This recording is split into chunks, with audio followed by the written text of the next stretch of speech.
Hello everyone. In this video, we'll be dealing with the third part of second chapter of history, which is kings, farmers and towns. So the topic which we'll be starting with is a changing countryside.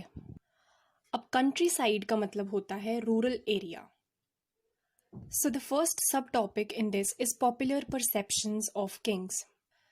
So the word perception has been derived from the word perceive, जिसका मतलब होता है to see.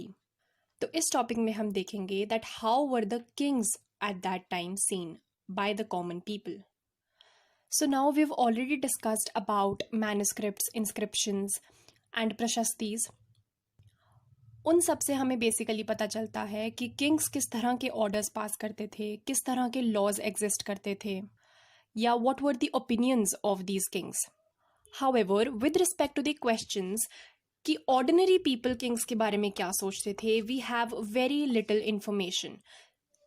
तो we have discussed that what were the ideas of kings through these inscriptions, but ordinary लोगों के क्या opinion थे about the king, वो हमें इंस्क्रिप्शन से नहीं पता चलता. Now if you think about it, तो ऑर्डिनरी लोगों के साइड की स्टोरी जानने के लिए हमारे पास ज़्यादा एविडेंस होगा भी कहाँ से? Because first of all, the ordinary people were not literate, as in majority of them पढ़े लिखे नहीं थे, तो वो ये अकाउंट्स लिखेंगे कैसे? एंड सेकेंड ऑफ ऑल, अगर उन्होंने कुछ लिखा भी था तो वो किसी ने प्रिजर्व नहीं किया होगा. Still historians have tried to solve this problem, and in order to understand the thoughts and experiences of these common people, historians have examined stories which are contained in anthologies. अब anthologies का मतलब होता है a published collection of poems और other pieces of writings. Some examples of anthologies are Jatakas and Panchatantra. Now Jataka specifically pertains to the Buddhist mythology, whereas Panchatantra pertains to the Hindu mythology. तो अब these anthologies contained stories which were very popular among the common people. तो in stories से हमें पता चलता है कि common people का लाइफस्टाइल कैसा था, and most importantly what were their opinion about the kings. One such example of a story is given in the book. अब इस स्टोरी में the king went in disguise to find out what his subjects think of him. तो जब king disguise में गया तो almost every person criticised the king. कई लोगों ने तो ये भी कहा कि किंग की एट्रोसिटीज से बचने के लिए हमारे पास सिर्फ एक ऑप्शन रह जाती है, and that is to retreat to the jungle. So stories like these indicate कि जो किंग और सब्जेक्ट्स के बीच में रिलेशंस होते थे वो हमेशा ही अच्छे नहीं होते थे.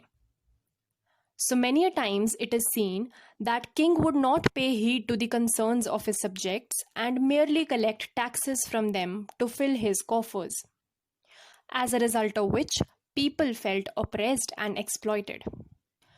तो ये कुछ तरीके हैं by which we get to know about the side of ordinary people, about their opinion of the king. Now let's move on to the next topic. So the next subtopic is strategies for increasing production. अब जो countryside थी वहाँ पे the production was increasing. This is because जो strategies थी they were being devised so as to increase the productivity. So a lot of new strategies were employed. The first of this is a shift to plough agriculture. तो अब in areas, specifically areas which were rich in alluvial soil, वहाँ पे iron implements were being used.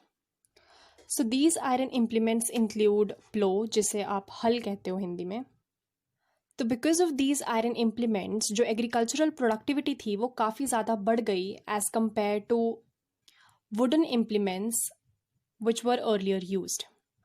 However, one thing to be noted is that iron implements हर जगह use नहीं होते थे. बहुत सारे areas, specifically areas like Rajasthan, वहाँ पर अभी भी हो एग्रीकल्चर प्रैक्टिस हो रहा था. So hoe is a long gardening tool with a thin metal blade, जिसे आप हिंदी में फावड़ा कहते हैं.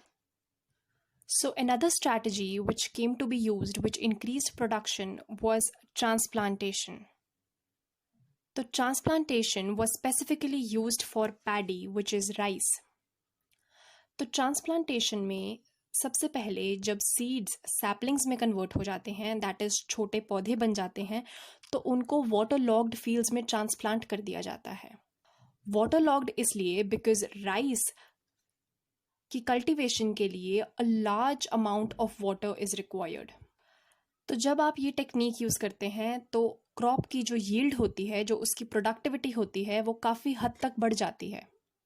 Now the next important factor in the increase of production is increased knowledge. तो जो लोगों की बोटानिकल या एग्रीकल्चरल नॉलेज थी वो भी बढ़ने लग गई। They started giving importance to factors like time and quality.